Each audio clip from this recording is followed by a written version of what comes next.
Bow. What's up, people?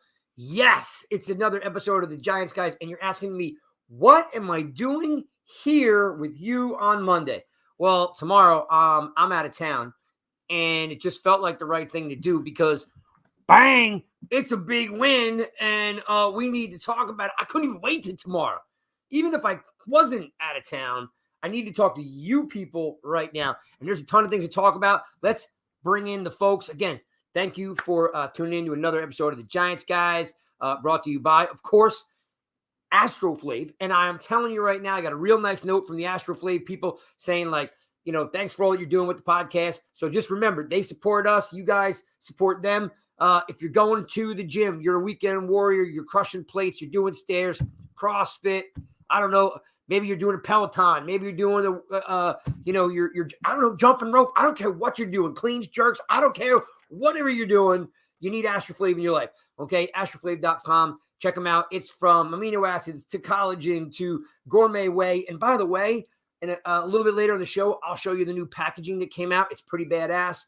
And they got some really unbelievable new flavors like strawberry cookies and cream. I think my son's eyeing up some type of I don't even know what it was called. It's like a cereal almost. I'm looking at it like over here. Anyway, let's talk New York Giants. Let's bring in Nikki. Bow. Hey. What's up, girl? What's up? Oh, I'm so happy today. What do you mean, what's up? You know what's up. I know. I'm so happy today. I'm so excited. Yeah, and we have we've taken your spot here, so we're mashing it up here. I'd like to say I apologize, but I don't apologize. But I do appreciate you letting us photobomb your day. Yes, that's okay. Any day with you guys is a good day. Rock on, squad. We love you. All right, let's bring in Truth because Truth's just ready to roll out something crazy. What's up, Mike? Hey, what's going on, everyone? You know what's going on. You know what's going on. Pass interference or no pass interference. Who cares? Doesn't matter. Let's bring in Chris. What's up, Chris? Hey, everybody. Hey, Craig. Everybody. Dude, listen. We're back in it. We got a heartbeat again, man. We got a heartbeat again. So now you guys know, I see you guys piling in the room. Thanks for guys for stopping in. Thank you very much. I see a couple of you guys coming in late. I see you, Cold. You know what's cracking, Cold. You know what's cracking. I'm assuming the J stands for either Jason. Victory is right, my friend. I'm going to put this up here because, look, this is the way you start the show. Yes. Look, victory. Dang right, victory. So I see a bunch of you guys jumping in the room. Thanks for hanging out. So I have this, and I know it's a little bit, what's the word I'm looking for? There's a word for it when you don't do something right and you kind of cut some corners. Half-ass. What's that? Fudging. Well, I was leaning on ghetto, but I want to. I'm gonna. And I don't. You guys know I usually have some pretty good production. You see how the show starts off. So I have this piece I've been working on. We always start the show off with top 10 things you didn't know about your 22 Giants, right? Well, I kind of ran out of time to do it the way I wanted to do it. So this is what you're getting. I'm just working to beat a goat. I'm just working to beat a goat. Yeah, I got them all mad. They be salty when I flow. For my heart in studio. I'm in for what I've been owed. When I step up in the building, they just hide in shadows.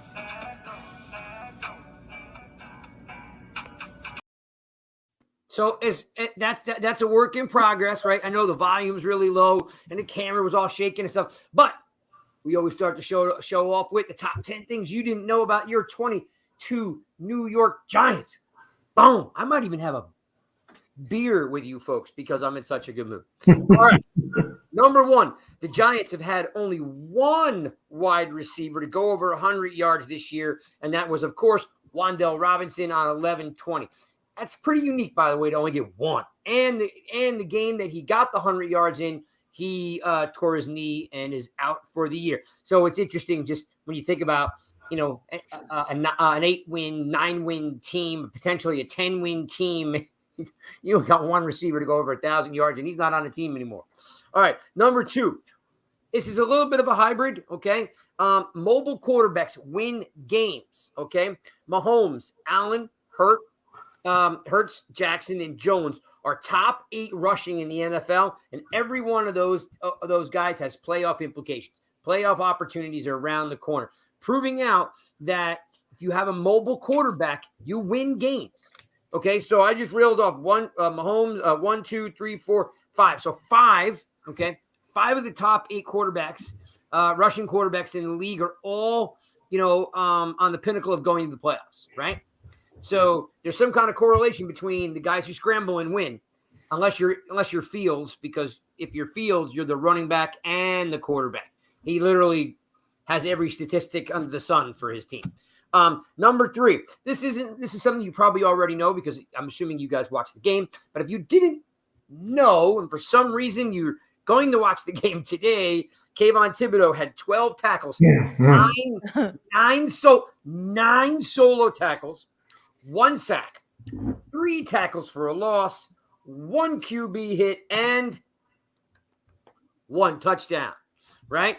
That, my friends, is a breakout performance. Number 4, things that you might not have known about your 22 New York Giants is the Giants defense has given up the 3rd most rushing yards in the NFL. That is sad, okay? Sad. They have given up 2,105 rushing yards. The number 1 worst team is the Texans with 2,345. So when you think about, what we talk about here about, what this defense needs, from a draft perspective and so forth, it's kind of disappointing to know that, hey, we're that bad against the run. Number 5, which is going to correlate to what I just told you a second ago at 4, but 5 is the good, right? I gave you basically a bad one, and you're like, oh, we suck, right? But no, we don't suck, because I'm going to tell you why. The 5th thing that you want to hear about that you did not know about your 22 New York Giants is that since, ready? Strap it on, people. Since Azeez Ojulari has come back, which is his 3rd game, they have 12 sacks and 4 forced fumbles. What does that tell you? I mean, it tells you that this cat can play, and he's making everybody's job easier. 12 sacks, 3 against Washington, 4 against Eagles, 5 against Washington again. That's 12 sacks in 3 games for a guy who's been out all year, and I predicted to him that he'd have 11 sacks. Of course, I will be wrong unless something absolutely crazy happens, like he has one of those 6-game sacks like OCU Manure had. But 4 forced fumbles since Ojulari's back. That is some really good work. You can tell the difference already. Of course, Tibbs has got a whole new lease on life now that Ojulari's back. Number 6, Daniel Jones. Another Daniel Jones point is ranked 12th in the NFL for QBR rating. How about that, folks? With a 57. And he's just behind, you guessed it, Justin Herbert at 57.3. Whole debate. I hear you. I see all you people out there going all Herbert Jones all week long, getting all crazy, feathers all ruffled. You guys are all getting swole, trying to beat each other up. Right there, QBR rating, number 12 in the league. Number 7, okay, they get better, and I keep bringing them, okay? I'll be here all day. Number 7, Daniel Jones is the 3rd most sacked quarterback in the league. So, so not only does he have the 12th best QBR rating, he's the 3rd sacked quarterback in the league. What else can the guy actually do? Number 8, this is my favorite, by the way. Since 2015, your New York Giants have had 8 defensive touchdowns. Okay? Kayvon Thibodeaux joins a very eclectic group of DRC. We always remember DRC. Tremaine McBride, Landon Collins, Janoris Jenkins, Alec Ogletree, Jabril Peppers, Kyler Fackrell, and Xavier McKinney. That is 8 different Giants that have scored a touchdown from the defense since 2015. I could have went back further than that, but it felt like a good number, to start with. So there's been 8 defensive touchdowns, pretty much one a year, except for in the middle there were 2. Janoris Jenkins, I think, was one of them, and Peppers, I think, had 2. But pretty cool to know. He's in a again, a eclectic group there on the defense. Number 9, all of a sudden, Jones throws a 15-yard pass to a tight end on the team, and everyone stood up and went, "Who the heck is Nick Vannett?" Okay, so Nick Vannett was signed to the practice squad on 11/22, active squad on the 3rd of December. He had 1 catch for 15 yards. Nice catch, nice throw. And you're asking, who is Nick Vannett? And that's hoping that I'm even pronouncing it right. Hey, believe it or not, he was rated the best tight end prospect coming out of college out of Ohio State in 2014, believe it or not. He's played for the Seahawks, the Steelers, the Broncos, and the Saints. And all I know is he made a nice catch, so we're glad to have him on the squad. And the last thing, the 10th thing, and it's becoming a trend. It's a trend now, my people. It's a trend. In 23 games as a New York Giant, Kenny Golladay still does not have a touchdown. And that is your top 10 things that you did not know about your New York Giants. I feel like we knew number 1, though. Number 1, you knew? Kenny Golladay, because he doesn't do anything. We That's knew. number 10. Oh, sorry, 10. That's okay. We knew 10. That's okay. That's okay. So, guys, let's do this. We always start, then we always roll into the rant and rave. You give me something you want to rant about. You give me something you want to rave about. I don't care what it is. I turn it over to you. You rip into it. I see people, look, good crowd piling in the room. Everybody's jumping in. I see you, Tutu. Hey, Shawnee, what's up, B? I see, Sergeant Mayhem's in the room. Boom. I love that guy. He's dying for that Otis Anderson jersey. He is. He is. I see Pete. I see Jay. I see Cole. I see Brian. I see all you guys. I see you, Tom. I see you, Mark. What's happening? Mark, this is new territory for us on Monday. Strap it in. All right. Let's go. Truth. Give me a rant. Give me a rave. Okay, my rant, and it really wasn't a lot by the Giants, but I focused on one particular guy who I was watching, and that was Feliciano. He got beat quite a few times. Yep, on the offensive line. I watched him get pushed back quite a few times. I watched him a few times being late when he pulled. So he kind of had a bad day. And I noticed the Giants put Gates at center when they brought Bredesen in at left guard, which helped a lot and made him a little more quicker. That was my rant. There was a lot of raves, and I'm not going to go with the obvious with Tibbs. I'm going to go with Barkley. Now, Barkley, I don't know if you guys notice this, but late in the second half, he had 3 consecutive runs. How could you not notice? Those were so key, those 3 runs, totaling 30, almost 40 yards. He kind of set the tone and kept the ball in the Giants' favor.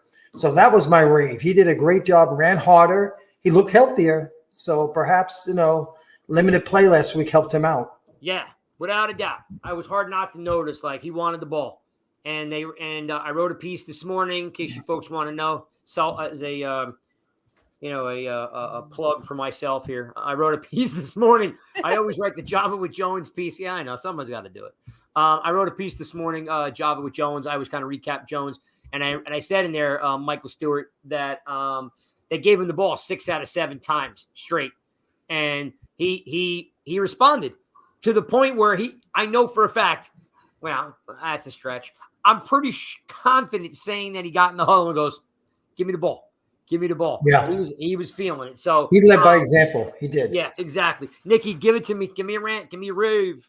So I'm going to piss off all the Daniel Jones haters, and I'm going to rave about him since you all wanted to keep me in this god-awful Twitter argument thread for 3 days. It was freaking exhausting. Listen, he had a fantastic game. He didn't turn the ball over. He played smart football. He leaned on those quick underneath passes. That took the pressure off the offensive line that everybody wants to sit here and bitch about. He had, let me see, Slayton dropped 2. Who else dropped 1? Somebody else dropped 1. Bellinger. Bellinger dropped 1. So what do you want this kid to do? He's doing everything that he can. And I will flip that and just rant about these fans who nothing is good enough. I'm sure because we won yesterday, they're upset that our draft pick is going to be a little bit lower. And they think that Daniel Jones shouldn't be signed. I would like to know, since you all want to come at me all day, every day, Who's better? Who are you getting? What is the answer? Because you're not getting a high draft pick for 2023 to get a quarterback. So Nikki, what's the answer? You mean with pick number 20? Yeah, we're not getting a perennial Hall of Famer. No, I mean, gosh, I can't stand it anymore. I can't. Some of you fans love you all, love you Giants fan, but you make it miserable. Well, everything you said is 1,000%. God. I'll say this real quick. Like, I've never sat anywhere and said, I love this guy. He is awesome. What I do say is, one is, if you're winning right now, you're winning right now. Yeah. Like right now you are winning, meaning that you're closer to the end result than you thought you are, right? You're running a race. You're 60% to the finish line. Why go back all the way to the starting line and start the race over?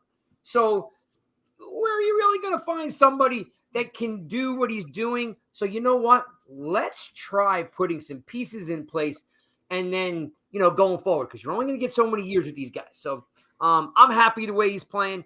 There's plenty of things we're going to get into a little bit, so I don't want to jump the gun. Chris, give me a rant, give me a rave. Yeah, I mean, listen, we could rave about Tibbs, right? Let's just put him aside. We all know he had an all-world game. I'm going to go with somebody that took a lot of heat a few months ago. Hold on a minute. James. Hold on a minute. Hold on. We got breaking news. Breaking news. Ladies and gentlemen, we have breaking news from Blue City Empire. Oh, I know this already. Well, maybe everyone else does it. Hold on. We need a sound Breaking effect. news. Breaking news. Eagles quarterback Jalen Hurts has a shoulder injury, and he might not be playing on Christmas Day against the Cowboys. That's good to know. I did not know that. Where Michael, the truth, of course, he knows those things. I did not know. That is breaking news. That is wonderful news and music to my ears. Go ahead, Chris. Please continue. Okay.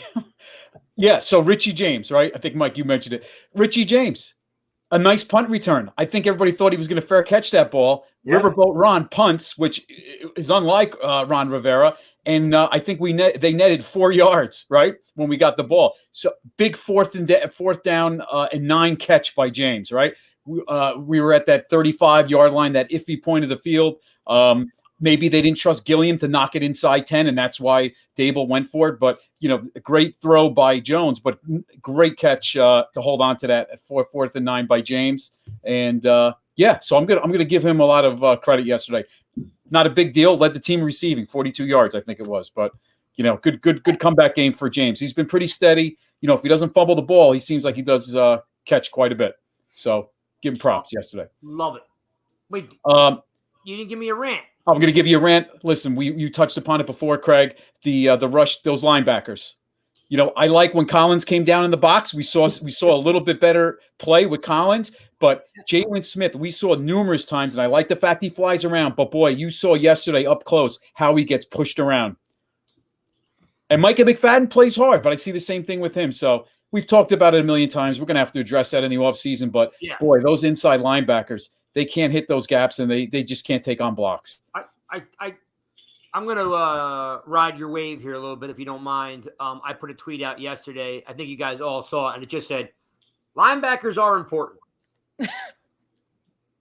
And 50 people are like, yeah, linebackers are important. Guys. And then I also caught a bunch of crap for saying that felt like the Jerry Reese era, because he didn't have any value in linebackers. I don't care who the GM was. It was more about the time frame. It wasn't about the GM. And, of course, I learned the hard way usually every day. I meant to say it felt like 2012.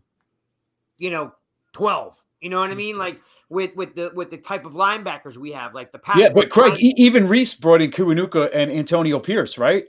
So I meant from a free agent standpoint. Right. And remember, Kiwanuka was a defensive end that they moved the linebacker, then back to defensive end. Yes, and it's not, again, this isn't a Reese thing. Yeah. I just meant that there was a lack of quality middle linebackers on the team for so long, and then they tried to get some. Like Beeson was hurt. Greg Jones never panned out. Who's the other one I'm drawing a blank on right now? They brought in Mayo, and Mayo, by the way, is still at Washington. He went to Michael Washington. Foley, but they never drafted one. That was the point. No, they never drafted never drafted one. The kid Dillard from Nebraska a while back in 4th round. He never panned out. Right. No, and that's just they're at the point where guys, I read the numbers for you. Like they're 3rd in the NFL against the rush. They can't stop the rush, and and I think Carl Banks jumped on a tweet too that said the same thing about he calls out Jalen Smith when he over pursues. It's every play. He does. He doesn't read any keys. He's not reading the tackle. He's not. Maybe he wasn't taught. I don't know. But he doesn't read the tackle. He doesn't read the guard. He flies around like his pants are on fire, which is awesome. But he gets washed out. And then when he does make a tackle, what happens? He catches the tackle and he gets blown back 5 yards. I said this to someone just yesterday. If we needed to actually step up and fill a hole, I would never. I don't know what I would do if I actually saw a linebacker step up and fill a hole. These guys literally wait till they catch the running back and the running back falls over them. How do you be 255 pounds and you can't stick nobody? So I'm with you. The linebackers are an issue. And I like McFadden. And Craig and everybody, thank God they don't even use fullbacks anymore. Could you imagine if teams are using fullbacks? No. It'd even be worse. No, it would be worse. And I will say this. Here's my rant, which is the linebacker thing, but it goes a little bit past the linebackers. The tackling is atrocious. Oh. I mean, it is atrocious. It is an embarrassment to football players. And I understand that the fans love the game more than the players do. This is a business for the players. Okay. But let me tell you, Landon Collins came in. He didn't make a huge impact, but when he had a chance to make a play, what did he do? Tackle 2 guys down at the waist and below, or at the thigh pad level. Tackles are made at the thigh level. And in the hole, he made the tackle too. Yes. Yeah. He came up. He scraped through. He came down low. He wrapped. And that was it. The guy went down. If I have to watch Jalen Smith, how many times did they have 10, 15 yards rushing where they actually couldn't tackle a guy? What's his name? 37. Help me out.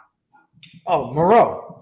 Baby Moreau, yeah. Oh, God. Throwing shoulders into guys. I'm like, what are you doing? This is a professional running back. His job is to run your ass over. Why do you think you would be able to? It's almost egotistical that I think I could bring a 250-pound running back down or a 220-pound running back down with a shoulder. Mm-hmm. Check your ego at the door and go down low and tackle that guy. And that's what Washington got away from when Robinson running so well. They should have stayed with that. And I don't know why they went away from that, because no one was tackling him. He was pushing the pile. And by the way, that was literally we parlayed that right into the next topic, which we were going to hit. Zero help from the linebackers. No. It definitely needs to be addressed in the offseason. And I don't know what they're going to do. I like McFadden, but they're going to have to teach him how to get off blocks. He just gets washed out. Yeah. Well, I think we're going to see more Collins. That's what's going to happen. Yeah. We're going to see him. We're going to see him in the box. Yeah, you will. Yeah. The only thing I would say, again, we're nitpicking here. Just because we're going through all the different progressions, is you notice the lack of speed Collins now has. You know what I mean? His legs aren't there. He used to had such a burst, for a big guy. But he's a smart player, and I think he plays football the old school way. So I do think you'll see more of him. Guys, let's talk about something super cool. I want to get your opinion on the offensive line. The offensive line, is a work in progress. We've had a lot of issues with it. We still have issues with it. And actually, I'm going to also, guys, I have a really cool, I'm going to grab it. I have a really cool, I should have brought it with me. It's over there. An NY Giants Rush lightweight hoodie. It's super duper cool. So the best question of the day, Nikki, you're going to keep track of those questions for me. Okay.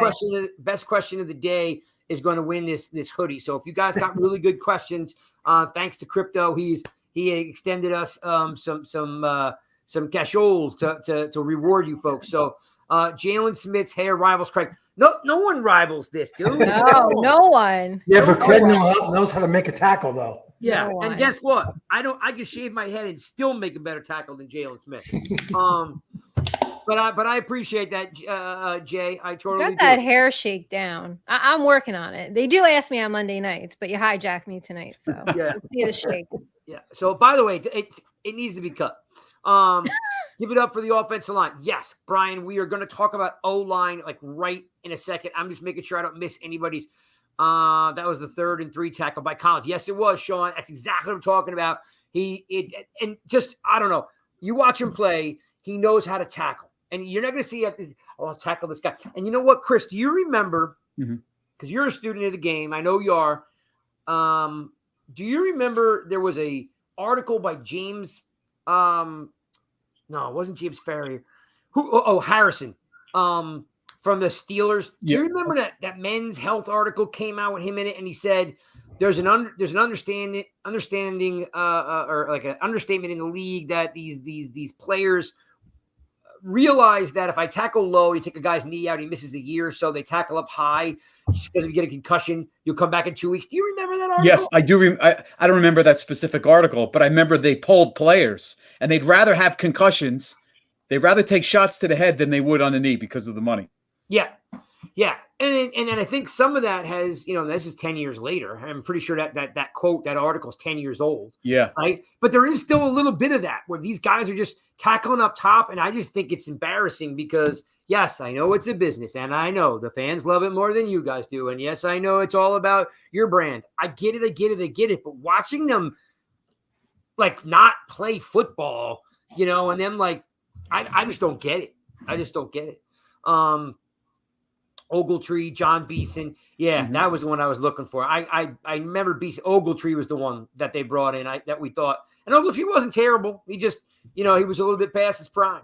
All right, so Nikki's checking out what's in the checking out your Rutschmerd. Chuto's saying 3X, man, you must be jacked. Let's see, got it anyway. My wife's been checking out. All right, Chuto, we'll talk. Let's get into this next topic, guys. Nikki, talk to me about this offensive line. You get a couple,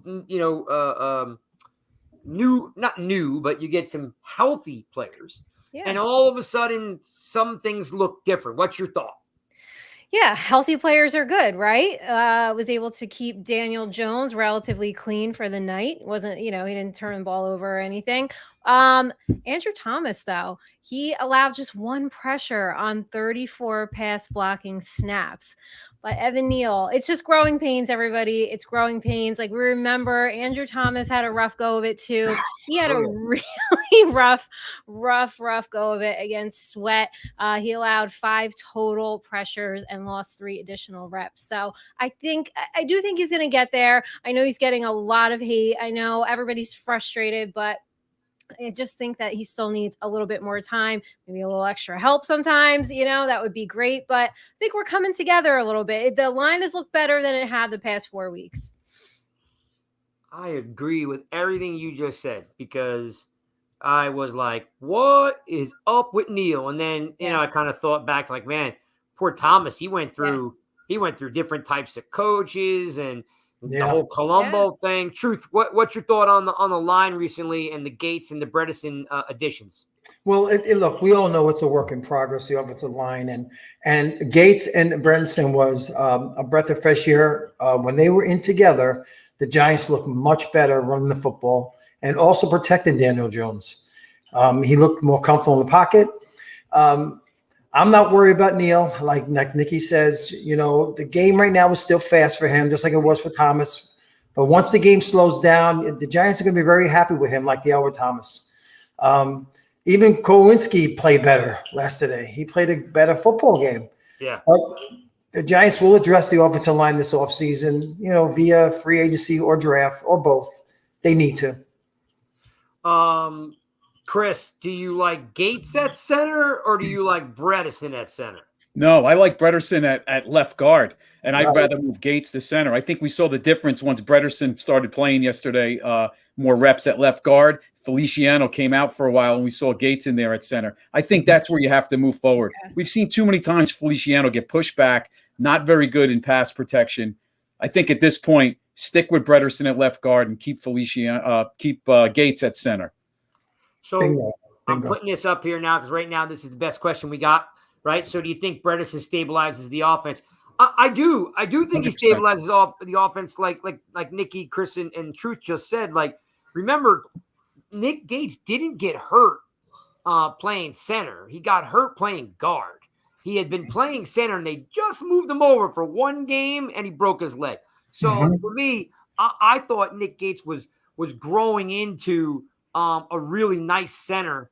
And I think a lot of us were like, it's not his natural position, but I thought he took to it really well. And I think from an ego standpoint, he likes being the captain. I think guys gravitate towards Nick Gates because he's cool, calm demeanor. I mean, who the heck fights Aaron Donald? Nick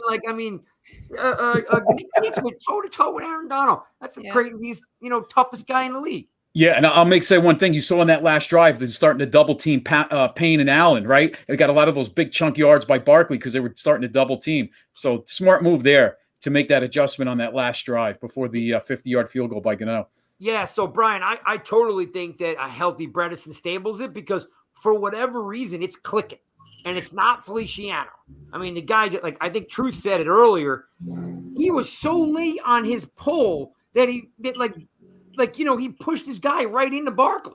It was like, I don't know. I was kind of embarrassed for the guy. I was like, dude, do you know how slow you look right now?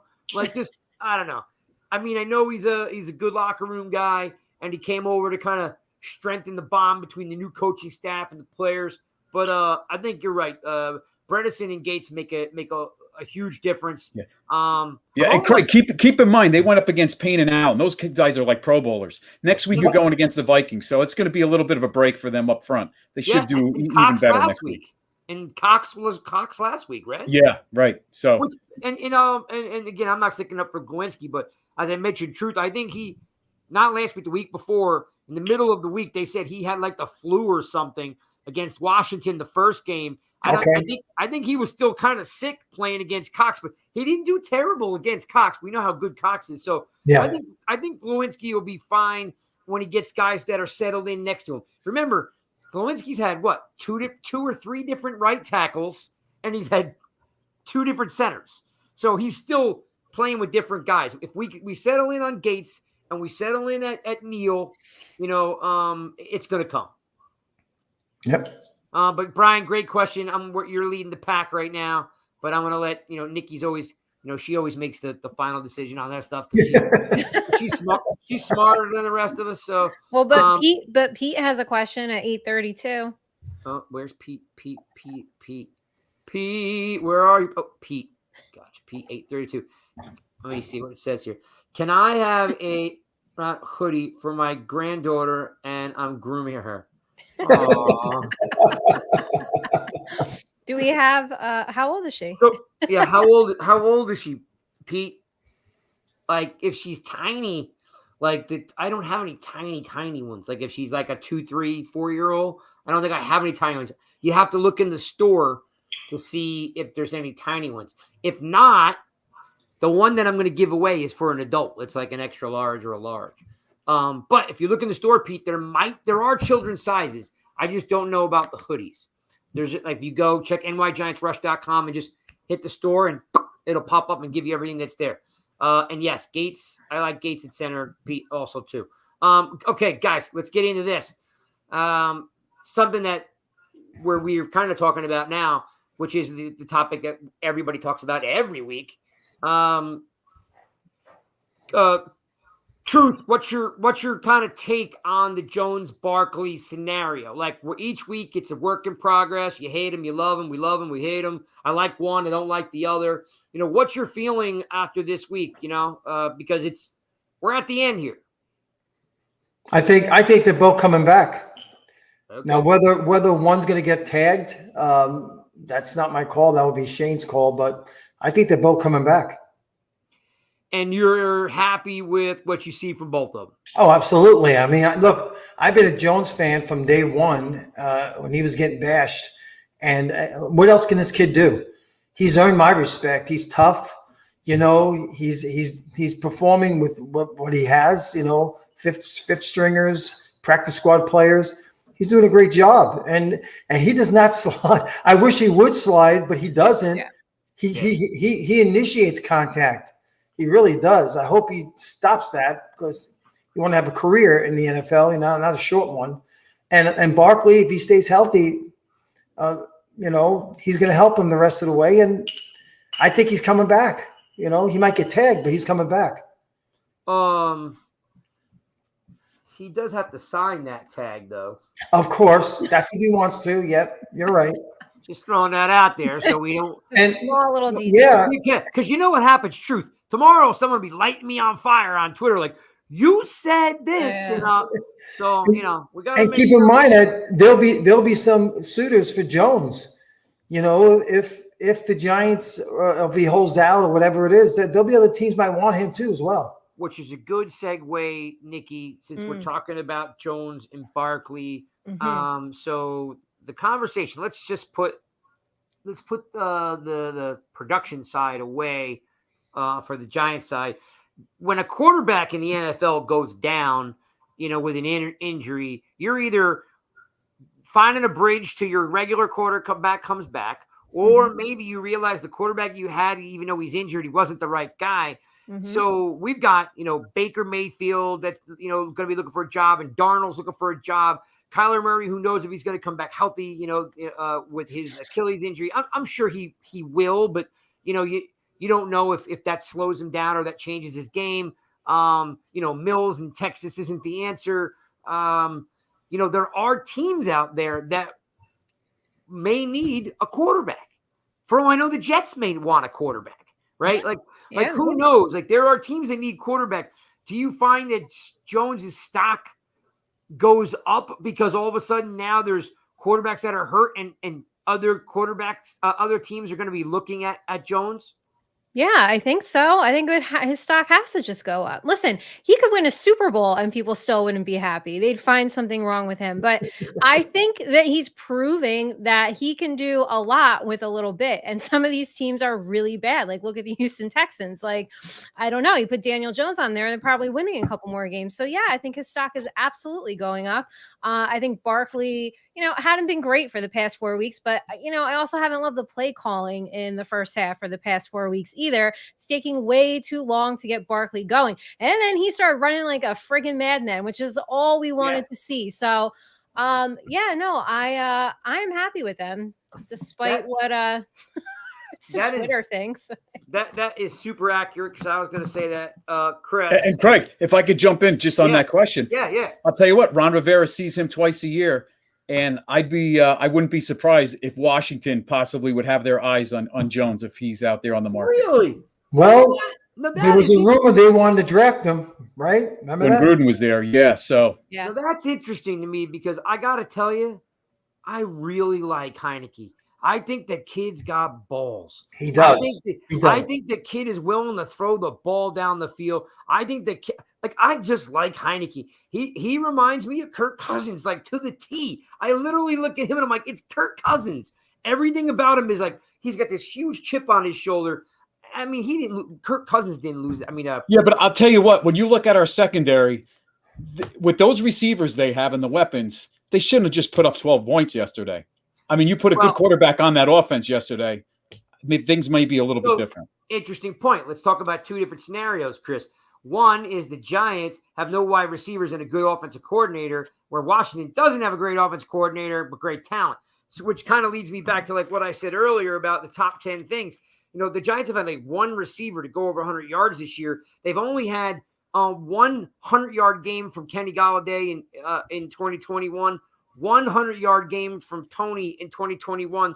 The Giants have, like, these good teams have a receiver with 100 yards every other week, right?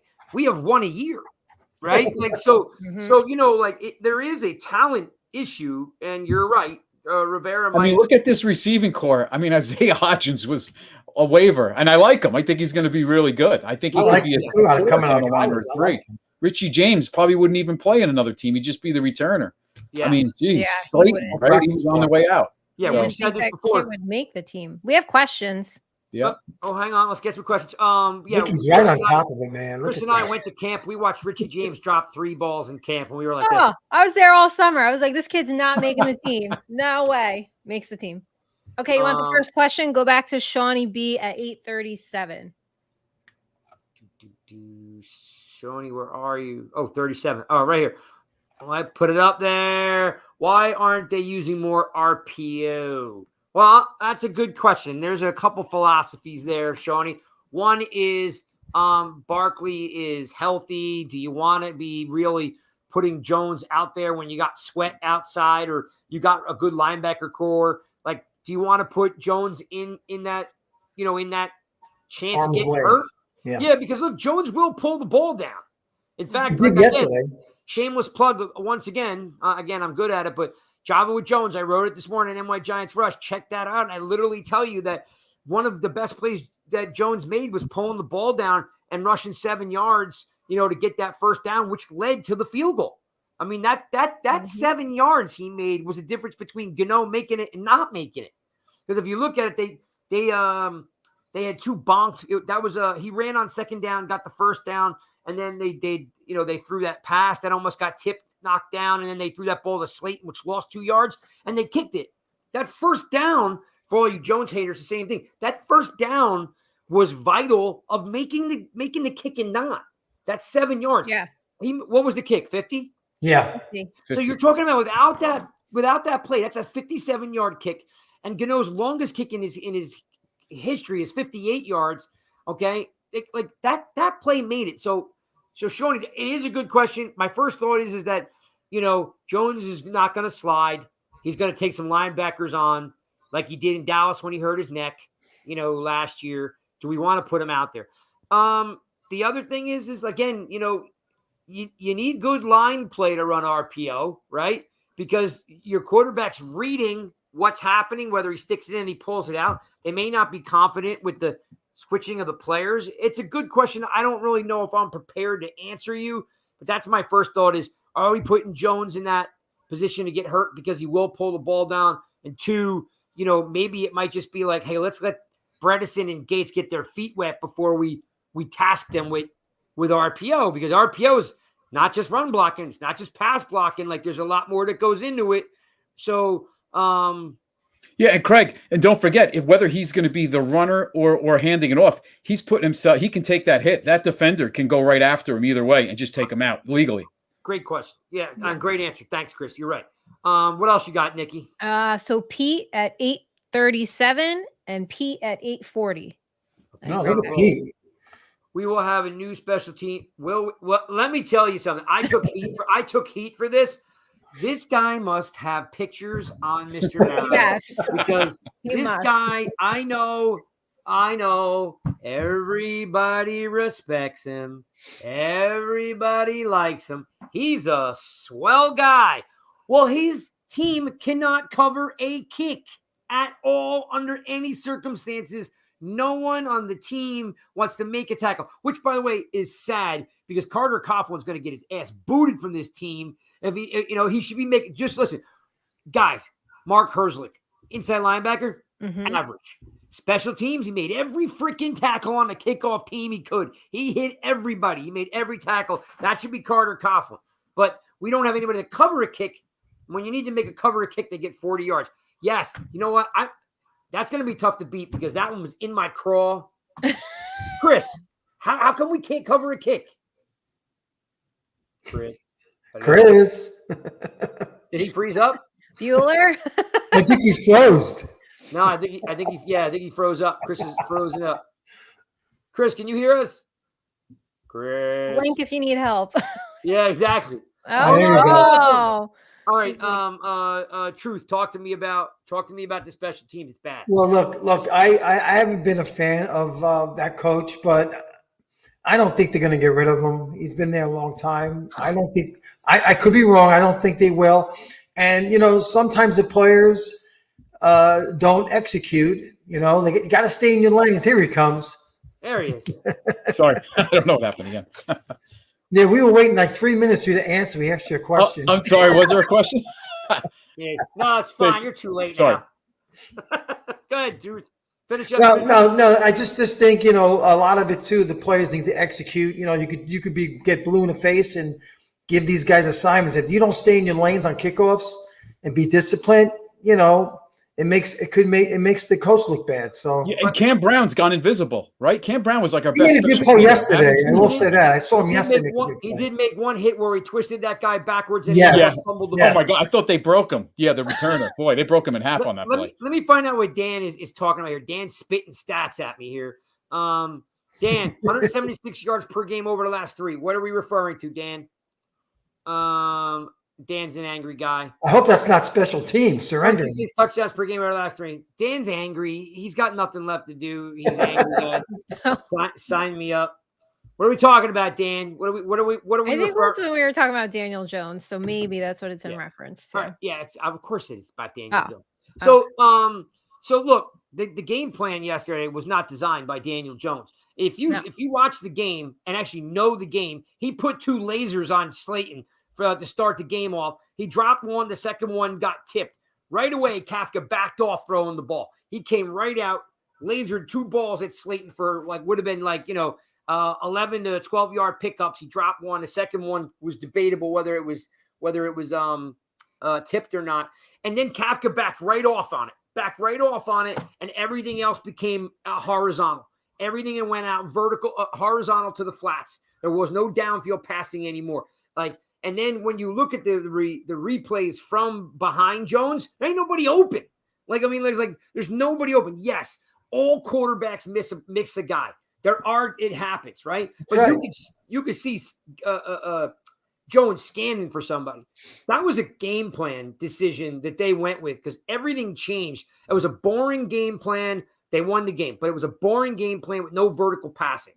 And Craig, let me bring you back to something, everybody there. You remember when we had Odell? They could never go vertical with Odell because all these other teams would want to just stop the run, and they put those 2 safeties back. And the whole thing with Odell was the only time he would score would be on those quick slants or those drags. But we could never get above the safeties. And that was with Odell. And yesterday they're playing that 2-cover shell with those 2 receivers back. So these receivers, look what we got working with us. They couldn't get behind anybody yesterday to go vertical. No, they don't have. Listen, great receivers, right? You watch Cooper Kupp. You watch Jefferson. You watch you watch Lamb. These guys are doing 2 and 3 moves per route. We don't got guys they can't do anything. They round the route off. There's nothing sharp. There's nothing that's efficient, right? You don't see guys lowering their hips, getting into breaks, right? They're not open. And listen, the game plan was the game plan. Again, I go back to it they didn't throw over a 5-yard pass. I was pissed off. I was like, this game plan sucks. Let's look at least for a DPI here. Anyway, Nikki, give me a little Barkley because we were talking about Jones and Barkley. Barkley looked like a little bit of a different guy. They were definitely on him, but then it came around where he just started ripping some stuff off, and he looked a little rejuvenated. Hey, I can do this. I'm feeling it. Yeah. And then at the end of the game, they interviewed Jones and Barkley. They seem really tight, these 2. They do. Well, they're carrying the entire offense on their backs for the whole season.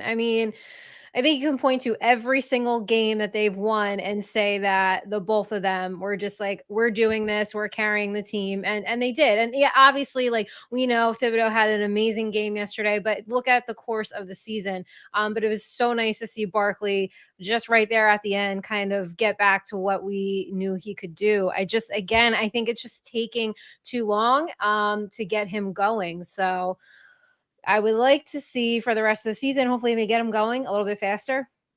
Yeah. Instead of the fourth quarter with 2-3 minutes left to go where I'm having 15 heart attacks. But we do have more questions. Yeah, I know. I'm glad to hear. So, no, in a million years, is Crowder going to start over Smith? Crowder. I'm going to have Collins there. He's going to be inactive. I don't even know if he'll be playing. Crowder has outkicked his coverage. And my man is history, and he had a great career and everything. Yeah, neither will be on the team next year, by the way. Dable never worried about Josh Allen tickets. I don't know where he's worried about Jones. Well, Jones hasn't been very durable over his career. He's taken a lot of injuries. There's not a lot of pieces, around. I don't know.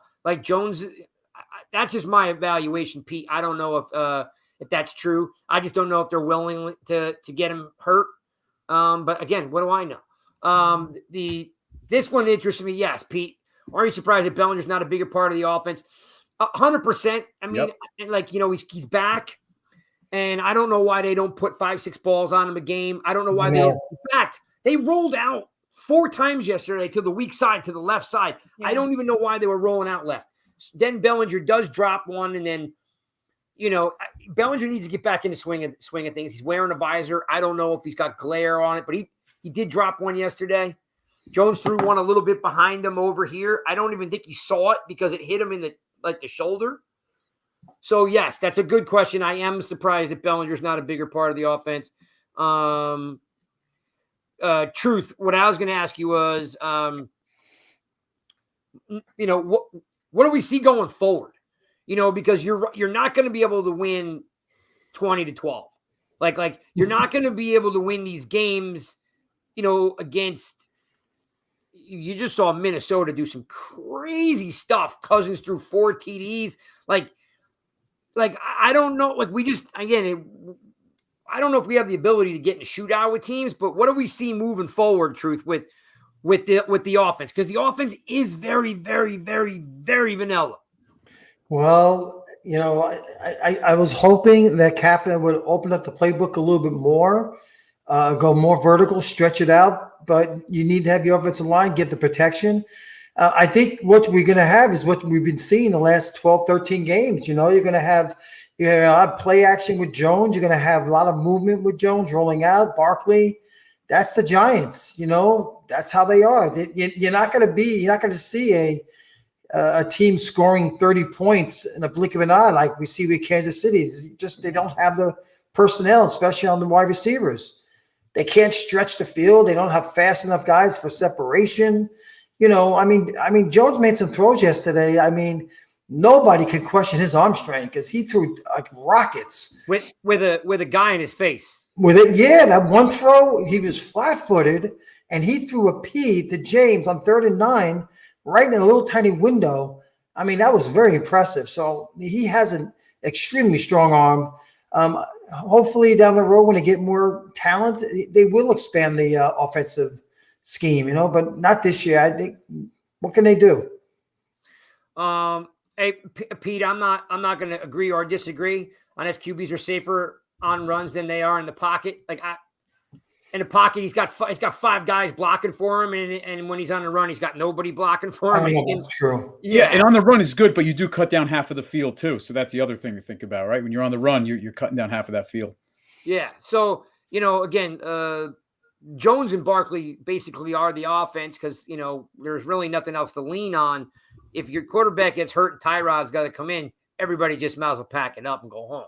So. And then again, Bellinger could be a weapon, but I don't know if he's ready or I'd love to be able to tell you I know why they're not using Bellinger, but they should because, he seems to get the job done. But I think to Brian's point here was that Bellinger probably was in blocking because, Neal was struggling and, a little bit of that.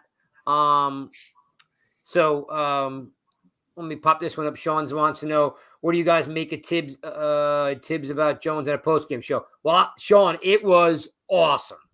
If for any reason you don't know, postgame show, Tibbs is on there. I know the game's late. Everybody goes to bed. Tibbs comes on a postgame show and raves about Jones. Yeah. Says, we love him in the locker room. We're going to support him. He's one of us. He's making plays. Like the locker room loves him. And by the way, read the room, people. They went on 4th and 9. Okay. If you don't think the coaches are being evaluated every day, then ask Mr. Mara how he feels about McAdoo, Shermer, and Judge right now. Those guys didn't make it. They're evaluated, right? These guys want to win too, and they are winning. And this game was a make or break. The percentage was, by the way, if they win, 89% chance to go to the playoffs. If they lost, 31 chance of going to the playoffs. And that is a fact. You can book it. Okay, they had some crazy stat guy on the pregame show, and he outlined it on his little board, right? And the election guy. Yeah, so guess what? Game on the line. What do? 4-9, and they go for it. Read the room. The coach and the GM and the players believe in Jones, and everyone knows there's no 1 or 2 wide receivers on that team that would even start on another team. So like you can pull up all the stats you want. It is what it is. You know what I mean? Like put Dotson on the Giants. Put Jefferson on the Giants. Forget him. How about Brown? How about Brown? Yeah. And listen, I watched that Chicago Eagle game. Number 33, can't remember his name. Supposed to be a great corner. Terrible technique. Could not cover him at all. Left Brown running around the field by himself. Yeah. Just sad state of affairs. Nikki, is this a scenario where they can win 2 games here, 1 game here? What is the future looking like? There's a lot of momentum right now on this big win. Yeah. What's the future look like? So we got we got Minnesota left, the Colts. And Eagles. Philly, right? Yeah, I mean, okay. Well, we'll see about the Eagles. This is the thing: the Eagles clinch and the Vikings clinch, right? So, I mean, there's a chance that maybe they're going to rest some of their guys, or they're just not going to play with 100% full energy here. So, yeah, I could see 1 to 2 wins. Okay, just to throw this out there, because sometimes I'm a jack of all trades with a lot of useless knowledge. During the Andy Reid era, they were a 13-1, 14-1 team. And the debate here, I live in the Philadelphia market, and I actually used to work at CBS in Philadelphia, which would be the sister station to the Fan, WIP. And it raged on for nonstop, round the clock, 24/7. Do we play this game to win? Which was, I think, week 15 in a 16-game season. And half the fans were like, "You got to play. You don't lose that momentum." And then half the people were like, "Rest everybody." And Reed rested a bunch of guys, and they did lose. So it's not something foreign to the Eagles organization about taking their foot off the gas to save a couple guys some snaps. No, Pete. I'm sorry. Hell no to Sammy Watkins. No. I'm sorry. I just saw his question. No. I saw that on Twitter too. No. I went right by that. Yeah, I was like, no. No way. I thought you were saying no to you, Craig, for some. No. Story of my life. Chris, future. What's this look like? Like, what does this look like? We know we don't score a lot of touchdowns. Our defense is starting to come around with Ojulari and Tibbs. I mean, geez, Tibbs literally was everywhere. I mean, everywhere. I mean, yes, he made a couple mistakes by not setting the edge a couple times, but I mean, he chased Heineke down the field 2 times. I haven't seen. I'm not comparing him. Please don't. I know what you're gonna say. I'm not freaking. But yesterday it was. I haven't it seen was very LT like in one game. Craig, you're not alone. He looked like Banks and LT. Like I was transformed back to the 80s. I was watching those linebackers. Yeah. When does a linebacker run? First of all, let's take the smallest one. When does a linebacker run down the back end of the play and make a tackle from the backside? Doesn't happen. When does a linebacker realize he should have had the edge, didn't set the edge, the quarterback smoke him on an RPO and go around him, and the quarterback the linebacker run all the way down the line what do you call it? Dang it, sign line and tackle him. I was like this. Where'd he come from? Yeah. Yeah, he was upset he got burned. So he was pissed off. He's chasing him. Yeah. He looks like he's having some fun, and I think he realized, by the way, we get to play these guys twice because he owns that tackle now. He knows how to beat that tackle from Washington. Yeah. And that's what I think was the aha moment when he went, "Hey, I get a second shot at this guy." So you'll watch, he'll get better at the Eagles and the Dallas guys as time goes on. Chris, tell me about these next 2 weeks.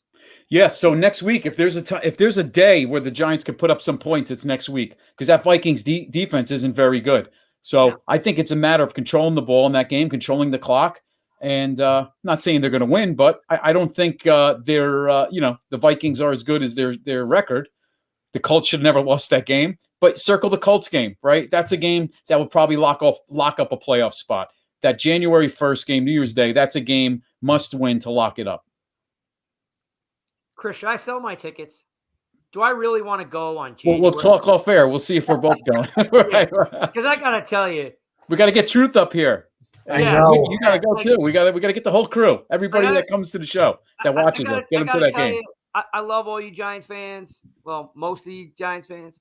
But like, man, January 1st, 2nd, it's like, no. Like, but everybody has off on the 2nd. So holiday. So not too bad. No. It's bad. It's bad. Just don't party too much the night before. Too old to party. All right, so I'm partying. He's partying. Yeah, Nikki's partying. He is out on the town. So Nikki, if 8, 9, I mean, like Minnesota looked really, really good. You know, with that comeback. I mean, the Eagles rest a bunch of guys. If maybe you pull a win off, I don't know. Mm-hmm. First round of the playoffs, you're going to play what? Minnesota, right? Tampa Bay. As of right now, it would be Minnesota. Yeah. Like, so you play Washington, twice, and Dallas twice, Eagles twice, and then you get Minnesota twice. Are they beatable the second time? That is a tall order. Defensively, no, they're not great. So, we can definitely take advantage there, but they have so much offensive talent that, I don't know our defense can handle that. Yeah. All right. Here's the thing. When you don't know what Minnesota team you're going to face, you're going to face a team that played the first half against the Colts or the second half. Which team are you going to face? I sure hope they don't face the second half team because they looked unbeatable. Like Nikki just said, they got such offensive weapons. The Giants cover those wide receivers. That's going to be a tall order. Yeah, cover those guys. And Adoree Jackson's getting close, so maybe they save him for the Colts game because he's getting close to coming back. That's another team. The Colts looked unbeatable the first half and looked horrible the second half. And Jonathan Taylor's out for the year, so you don't want to see anybody get hurt, but he won't be at that. Be playing. I think that's the one game. He's out for the year. Yeah. That's what I heard too. Yep. I think that's the one game they have a chance to win is that home game. You got to win that. Like Chris says, the other two are away games. So that's going to be tall order. So does 9 wins get them in? Let's just assume 9 wins, 9, 7, and 1. Does that get them in? I think so. You think so? I think it does, yeah. Detroit is what? Detroit's 7 and 7, right? Right. And they have a weak schedule. They can go 10 and 7.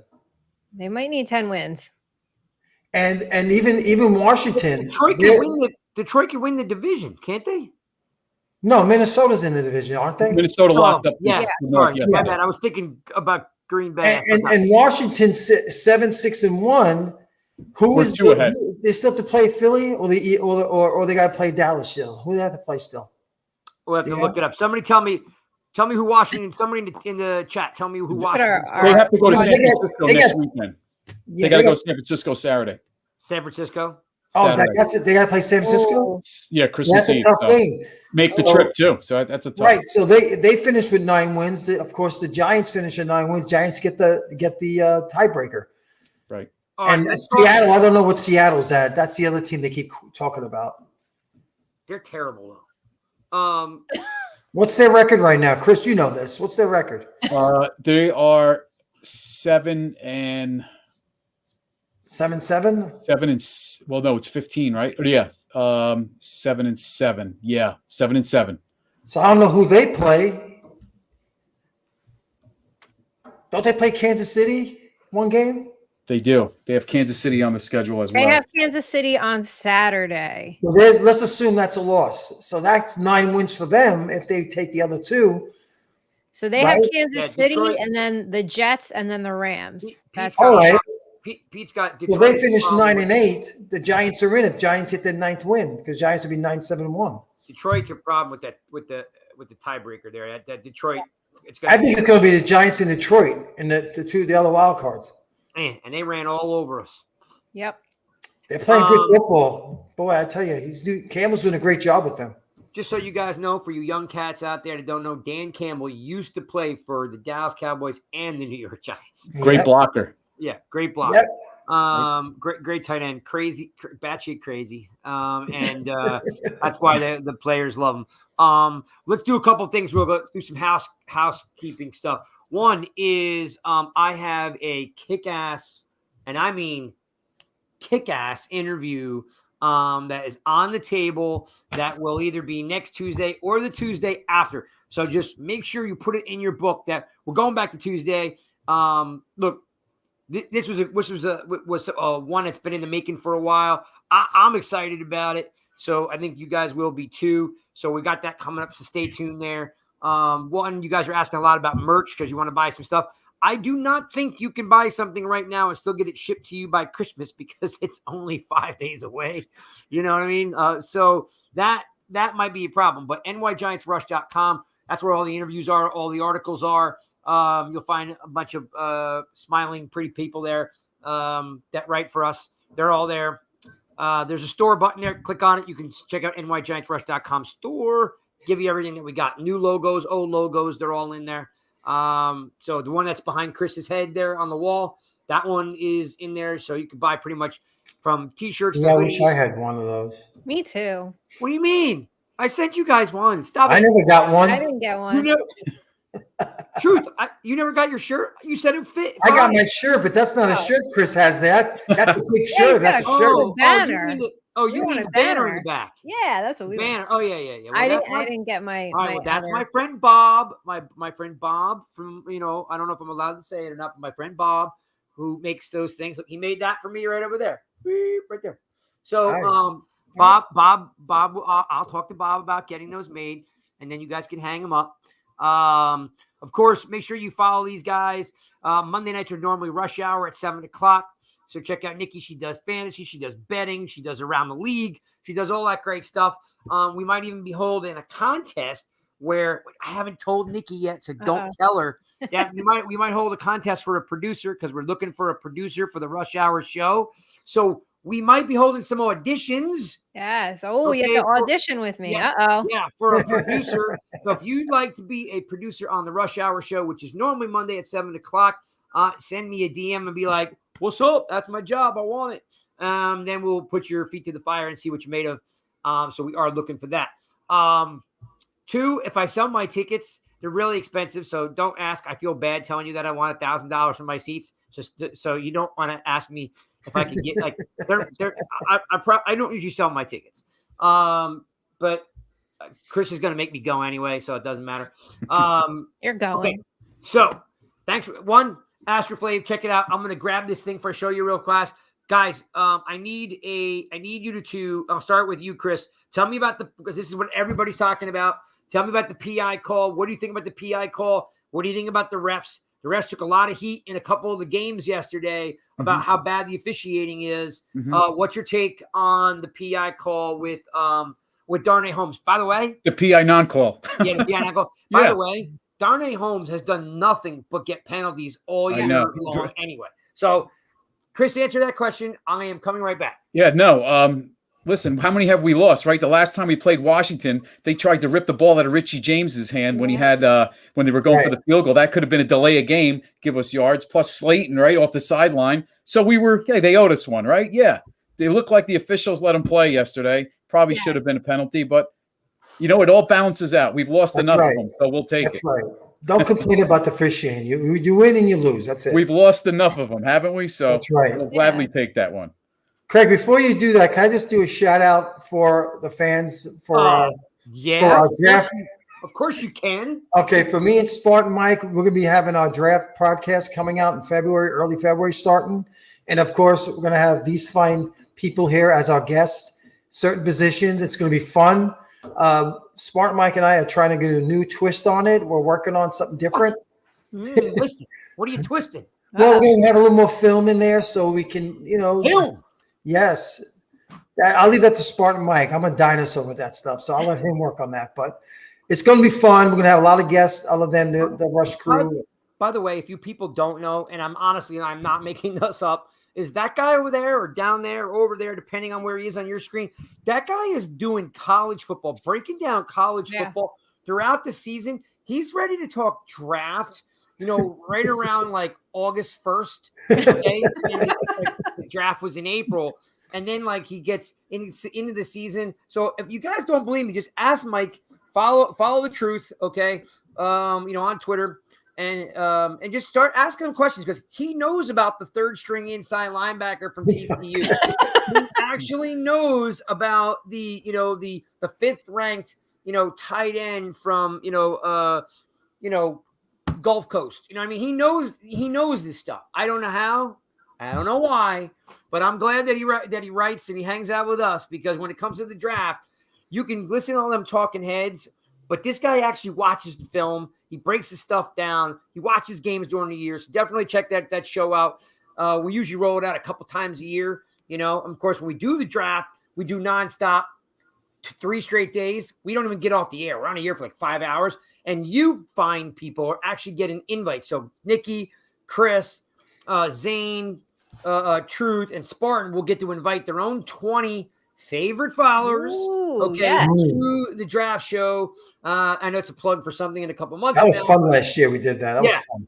Yeah, we invite everybody, and everybody gets to come on the show from 5 to 7 minutes, sometimes longer, and to talk about what they think about the pick that just happened or the pick that's going to happen.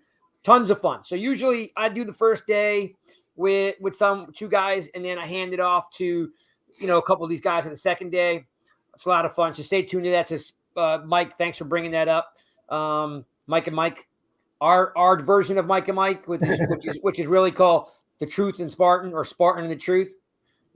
That's their show. Rush Hour, which is hosted by Nikki Six on Monday. And here's the Ooh. So I love that nice. shit. So look, this is a lightweight hoodie. It's like super lightweight, right? Like this. You got them in smalls? Yeah, we got them in smalls, right? Right. So look, but it's super lightweight. It's got the drawstring on it, right? So they're available in the store. And then this, of course, is our sponsor. Look, so this is the new packaging. It's a little bit hard to see. So this is one of my favorite, chocolate peanut butter. All right. The Asheville. Oh, look, Nikki's got her ice shake. Gin and tonic. Yeah, you know it. Then 10% off with the code of NY Giants Rush, all cap letters. Get your collagen, your amino acids, get your greens, get your this is called Premium Gourmet Pure Whey Isolate. They've got a bunch of different ones here. They've got cookies and cream, chocolate peanut butter. There's one down there again. It's just what your son wants, cereal milk. That's the one he likes, probably. Is that one? Yeah, that one. Yeah, There's the new one. Cereal milk. Very good. Oh, that sounds good. Yeah. So look, because I'm a broken dude and I can't crush weights like you guys used to do. I use it as a meal replacement, right? So if I don't eat breakfast anymore, I just drink a shake. So definitely check out Astroflave. We appreciate you guys supporting them and supporting us. Okay, Nikki, PII. Were you happy with the call or not? Listen, I thought they were gonna call it, but they were letting them play most of the night. Hey, whatever. We've had our fair share of getting screwed. So sorry, not sorry. Mm-hmm. Truth. I'm with these guys. The Giants had enough bad calls throughout the year. Everything evens out. It's over with. You play, you lose. It's it. It's over. All right. Before I pick the last, Nikki, give me a winner for the prize pack. This week.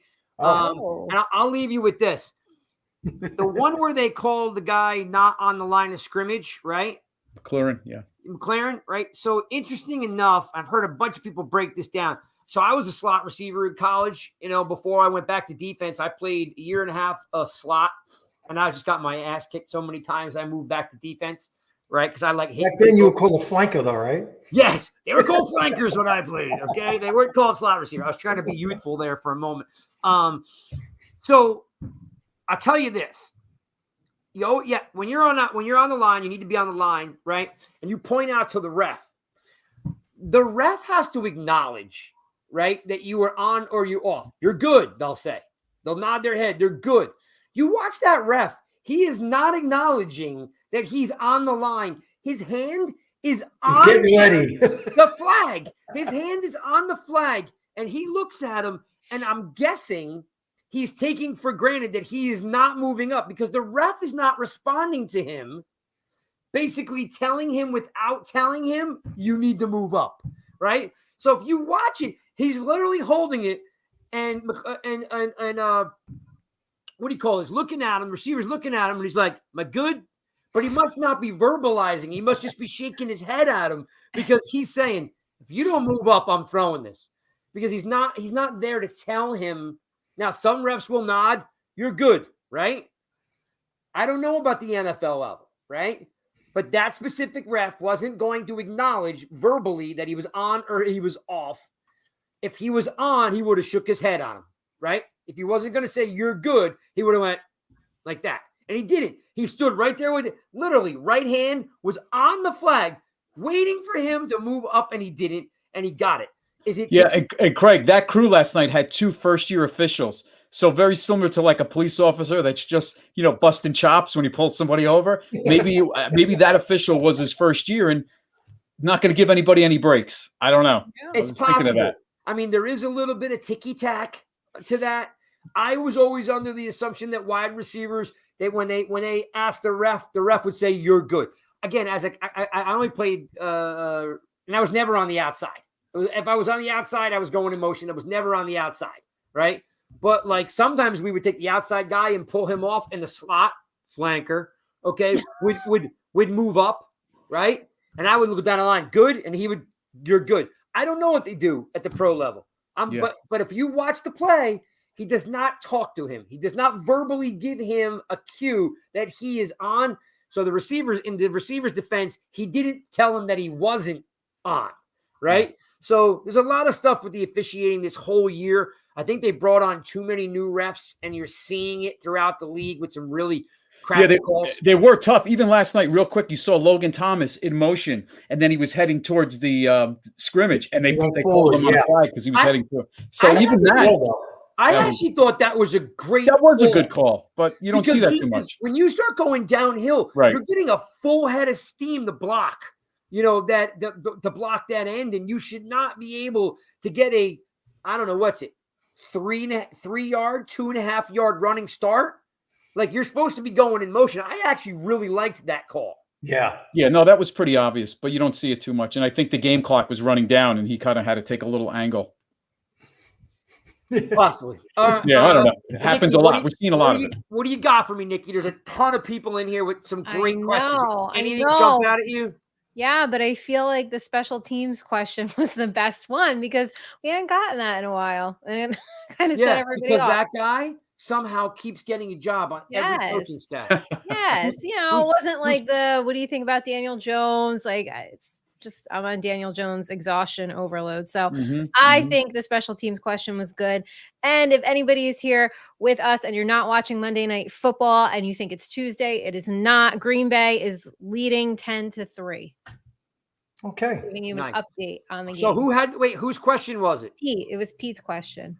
Pete Randazzo?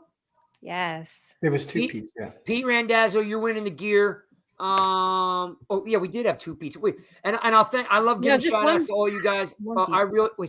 I couldn't get the gear too, so I bought my own. See, Real Cold is a real fan. He went out and he bought his own stuff. And Real Cold, you hit me up and you were like, I hope this stuff is good as it's supposed to be. And I told you if you don't like it, they will fix it. So if you're still in the room, Cold, please, if you got it already, tell me how good it is. Take a picture, post it on Twitter, or if you didn't get it yet, cool. But thanks for supporting. Cold, Greg, 903. You got to put 903, Peter. When he asks you a question.